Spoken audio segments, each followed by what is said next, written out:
구독, 좋아요, 알림 설정 부탁드리겠습니다. 안녕하세요, 털보이사입니다. 손목 터널 증후군은 현대인의 일상생활에서 흔히 발생하는 질환 중 하나로 요새 특히 컴퓨터 작업이나 휴대폰 사용들이 많아서 많이 발생한다고 알려져 있습니다. 오늘 이 질환에 대해서 여러분께 중요한 정보를 알려드리고 무엇이 진실인지 여러분께 설명드리도록 하겠습니다. 잘못 알고 계신 게 많을 수 있습니다. 첫 번째, 손목 터널 증후군이란 과연 뭐죠? 손목 터널 증후군은 손목에 손목 터널이라는 여기 터널이 있어요. 터널. 이 터널이라는 신경 통로가 좁아지거나 내부 압력이 증가해서 이 안쪽에 지나는 신경이 하나 있거든요. 이 신경이 눌려서 발생하는 질환입니다. 이 신경은 이렇게 네 손가락을 담당하고 엄지손가락을 안쪽으로 이렇게 쭉 모으는 이 근육을 담당하는 신경입니다. 여기가 눌리면요, 이 근육 힘이 약해지고 손이 저리거나 무딜 수가 있습니다. 손목에 있는 정중신경이 압박을 받아서 발생하는 신경 질환이다, 이렇게 생각하면 되겠습니다.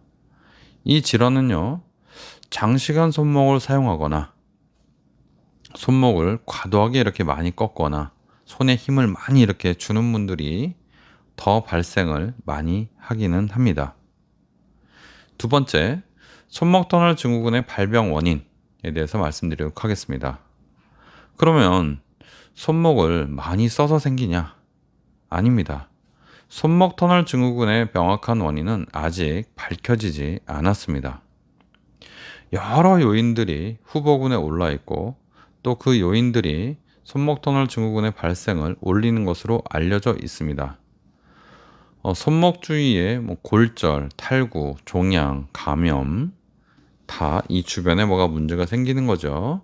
류마티스 관절염, 힘줄염, 통풍, 비만, 임신, 당뇨병, 신부전 등 이런 다양한 질환들이 손목 터널 증후군과 관계가 있다고 되어 있습니다.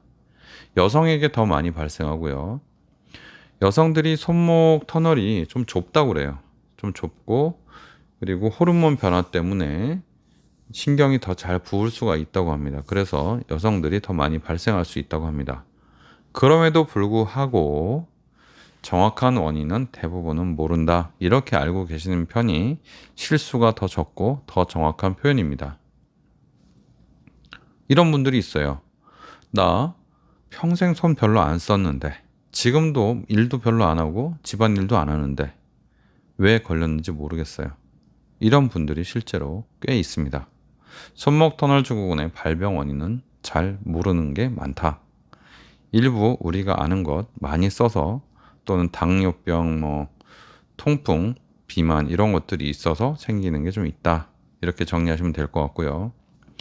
손목 터널 증후군의 증상은요, 아까 잠깐 말씀드렸지만 신경이 지나가는 자리, 이 네 손가락에 저림, 통증, 무감각, 그리고 전기가 오듯이 찌릿찌릿한 그런 통증, 부은 느낌, 이런 것들입니다. 시간이 지나면서 팔꿈치, 손목 팔꿈치를 타고 올라와서 이렇게 전체적으로 아픈 것 같은 그런 느낌이 들 수도 있습니다. 여기서 신경이 눌리면 여기 엄지손가락을 안쪽으로 이렇게 당기는 이 근육, 안쪽으로 모으는 이 근육이 약해질 수가 있습니다. 그러면 손가락을 이렇게 오므리는, 모으는 이 작업이 안 될 수가 있어요. 그러면 병뚜껑을 이렇게 모아서 우리가 엄지로 이렇게 해서 따는데 이게 안 따집니다. 병뚜껑이 안 따지고 잼뚜껑도 안 따지고 손에 힘을 주기가 어렵고 물건을 잡으려고 해도 왠지 자꾸 놓치게 되는 그런 현상들이 나타납니다. 만약에 진행이 더 된다고 했을 때는요, 이 근육으로 신경이 안 가기 때문에 이 근육이 이렇게 약간 불룩해야 되는데 납작하게 변해서 밋밋하게 되는 현상이 여러분 눈에도 보일 수 있는데, 하도 서서히 진행되다 보니까 본인은 잘 모를 수가 있어요. 그래서 여기 엄지손가락 안쪽이 둥그렇게 나와 있는지를 꼭 관찰하시기 바랍니다. 네 번째, 손목 터널 증후군의 진단 방법에 대해서 말씀드리겠습니다. 여러 방법이 있는데요.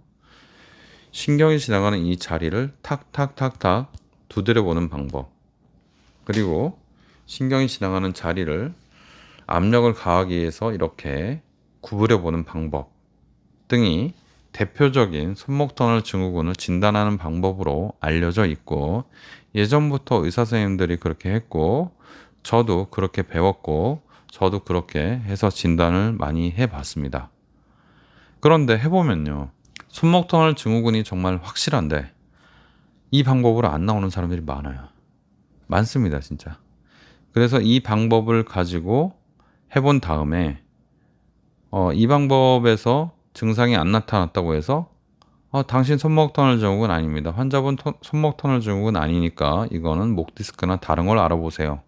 이렇게 얘기해 버리는 의사 선생님들이 간혹 있습니다. 그리고 손목 터널 증후군을 진단할 때 근전도 검사라는 걸 하거든요. 신경이 지나가는 자리에 바늘을 꽂아서 신경이 얼마나 빨리 속도가 나오는지, 신경 전달 속도가 얼마나 빠른지를 보는 검사인데, 이 검사가 손목 터널 증후군을 100% 잡아낼 수 있다, 이렇게 생각하시는 분들도 있을 수 있어요. 아닙니다. 근전도 검사도, 그리고 이렇게 하는 검사들도 전부 안 맞을 수가 있습니다. 가장 중요한 것은 환자의 증상이고, 환자의 증상에 따라서 판단하셔야 됩니다. 그러려면 손목 터널 증후군의 정확한 증상을 알아야 되고, 손이 저릴 수 있는 목 디스크나 다른 기타 질환들을 감별할 수 있어야 되죠. 이렇게 감별을 해서 손목 터널 증후군을 진단하고 손목 터널 증후군을 치료했을 때 가장 최상의 경과가 나올 수가 있습니다. 검사를 너무 믿으면 안 됩니다. MRI 검사, 초음파 검사도 마찬가지로 보조적인 수단이지 아주 정확하게 이거면은 손목 터널 증후군 확신이다, 이렇게 얘기할 수 없어요. 그래서 가급적 여러 가지 면을 고려하고 그 중에서도 환자의 증상, 환자의 병력을 더 최우선으로 봐야 됩니다. 다섯 번째, 손목 터널 증후군의 치료 및 예방에 대해서 말씀드리도록 하겠습니다. 손목 터널 증후군의 치료는요, 증상이 심각하냐, 심각하지 않냐를 먼저 나눠야 됩니다. 손목 터널 증후군은 비수술 치료를 한다.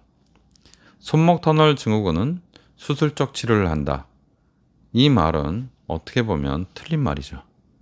손목 터널 증후군이 심하면 수술 치료를 하고, 손목 터널 증후군이 심하지 않으면 비수술 치료를 일단 해보자, 이거는 맞는 말이죠. 거의 모든 질병에 해당이 됩니다. 초기에 증상이 심하지 않은 경우, 약간 저리고 약간 무딘 정도, 많이 무딘 것도 아니고 그런 정도에는 손을 좀 덜 쓰고요, 밤에 잘 때 손목 보호대를 착용하거나, 낮에 착용하는 거 아닙니다. 밤에 잘 때만 착용하는 겁니다. 만약에 손목 보호대를 낮에도 착용하는 분이 있다면 잘못 착용하고 있는 거예요. 밤에 잘 때만 착용하십시오, 보호대는요. 그리고 물리치료, 약물치료, 스테로이드 주사 이런 걸로 증상을 완화할 수 있죠. 하지만 이런 치료는 경미할 때, 그리고 중간 정도 갔을 때도 좀 애매합니다. 경미할 때만 주로 하시고, 중간 정도 갔을 때는 스테로이드 주사나 이런 물리치료들은 수술을 항상 염두해 두고, 수술을 언제 할지 모르니까 관찰하자, 조심하자, 이렇게 생각하고선 해야 됩니다. 손목 터널 증후군은 굉장히 특이해서 중간 정도를 넘어갈 때, 아주 말기가 아니더라도 중간 정도를 넘어갈 때 신경에 비가역적인 손상이 옵니다. 이건 무슨 얘기냐면, 신경이 손상이 왔는데 수술을 해도 다시 정상으로 돌아오지 않는, 그 돌아올 수 없는 강을 한 중간 정도에 넘어가 버린단 말이에요. 그래서 이런 중간 정도에 넘어가면, 그럼 손목 터널 증후군이 있으면 경미할 때 수술하세요, 그 말이 맞는 말이잖아요. 그래서 실제 과거 교과서에 경미할 때 수술해라, 손목 터널 증후군은 진단되면 수술해라, 이렇게 써 있었어요.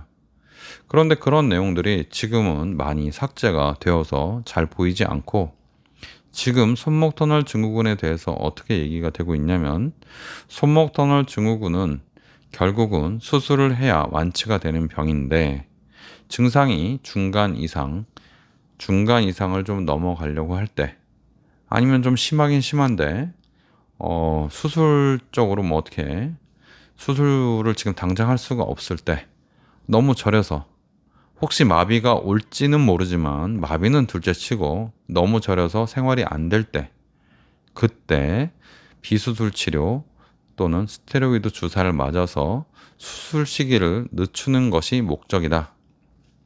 즉 중간 이상의 손목 터널 증후군은 심한 손목 터널 증후군을 포함해서요, 수술 시기를 늦추는 것이 비수술 치료의 목적이다. 이렇게 기술되어 있는 공신력 있는 논문이 여럿 있습니다. 비수술적 치료로 수술 치료만큼 경과가 좋다고 얘기를 하는 경우가 있는데, 손목 터널 증후군은요, 일단 신경이 상하면 돌아오지 않아요. 그래서 환자가 느끼는 것만 갖고 따지면 안 되고, 그리고 근전도 다 믿을 수 없다 했잖아요.